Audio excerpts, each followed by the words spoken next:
సాగర్ నగర్లో శ్రీ యోగాంజనేయ స్వామి ఆలయంలో అయితే ఈరోజు మనం ఉన్నాం.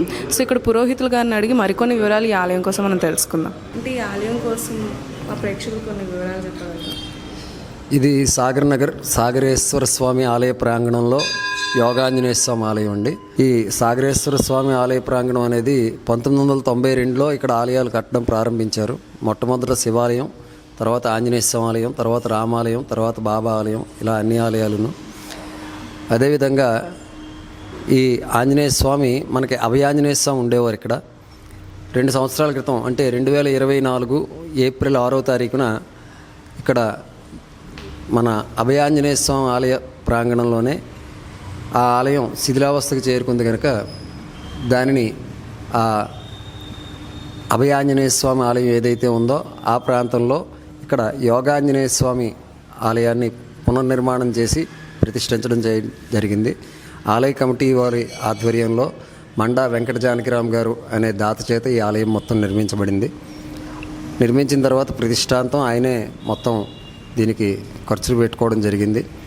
మనకి ఆంధ్రప్రదేశ్, తెలంగాణ ఈ 2 రాష్ట్రాల్లో చూసినట్టయితే ఎక్కడా కూడా ఇటువంటి స్వామి ఉన్నట్టు దాఖలాలు లేవు.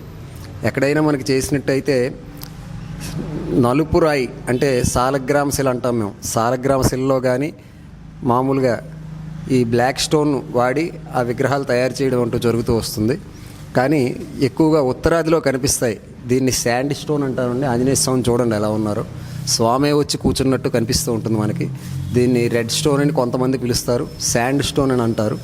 ఉత్తరాదిలో ఎక్కువగా ఉంటాయి. భారతరత్న అవార్డు గ్రహీత అయిన ఆయన చేత ఈ విగ్రహాన్ని, రాష్ట్రపతి అవార్డు గ్రహీత కూడా ఆయన చేత ఈ విగ్రహాన్ని రూపొందించి ఇక్కడ ప్రతిష్ఠించడం జరిగింది. ఈ ఆలయం 2024 ఏప్రిల్ 6వ తారీఖున ఇక్కడ పునఃప్రతిష్టాపన చేయడం జరిగింది. అక్కడి నుంచి ప్రతి సంవత్సరం నిత్య పూజలు జరుగుతూ ఉంటాయి. ముఖ్యంగా చైత్రమాసం పౌర్ణమి నాడు హనుమాన్ విజయోత్సవం అనే కార్యక్రమాన్ని నిర్వహిస్తాము. ఉత్తరాదిలో హనుమాన్ జయంతి అంటారు దీన్ని. చైత్ర పౌర్ణమి అది హనుమాన్ విజయోత్సవం. అలాగే వైశాఖ బహుళ దశమి ఆంజనేయ స్వామి పుట్టినరోజు ఆ రోజు. అలాగే మాఘ బహుళ త్రయోదశి, మార్గశిర శుద్ధ త్రయోదశి. మార్గశిర శుద్ధ త్రయోదశి నాడు హనుమద్ వ్రతం అనే కార్యక్రమాన్ని నిర్వహిస్తాము. ఈ ఏడాదిలో ఈ 3 కార్యక్రమాలతో పాటు ఆంజనేయ స్వామి వార్షికోత్సవాన్ని కూడా నిర్వహిస్తూ ఉంటాము. ప్రతి మంగళవారం భక్తులు విరివిగా వస్తూ ఉంటారు. ఎక్కడెక్కడో ఈ సాగర్ నగర్ ప్రాంతం అని కాకుండా మనకి టౌన్లోంచి, పూర్ణ మార్కెట్ నుంచి, గాజువాక్ నుంచి కూడా భక్తులు వస్తూ ఉంటారు. నుంచి కమిటీ మెంబర్స్తో మాట్లాడి ఈ గుడి యొక్క విశేషాలు మరికొన్ని తెలుసుకుందాం. నమస్తే సార్. నా పేరు మోహన్ రావు. 91 నుంచి కూడా సాగర్ నగర్లో నివాసం. నేను 92లో శివాలయము ప్రతిష్ఠ దగ్గర నుంచి కమిటీలో ఉంటూ ఈ టెంపుల్స్ అభివృద్ధిలో నేను పాలు పంచుకుంటూ ఉన్నాను. తర్వాత శివాలయము, అటు రామాలయము, బాబా టెంపుల్, నవగ్రహ గుడి కడుతూ పక్కన పూజార్లకు కూడా వసతి ఏర్పాటు చేసాం. రీసెంట్గానే ఒక చిన్న కళ్యాణ మండపం కూడా ఇక్కడ ప్రారంభించడం జరిగింది.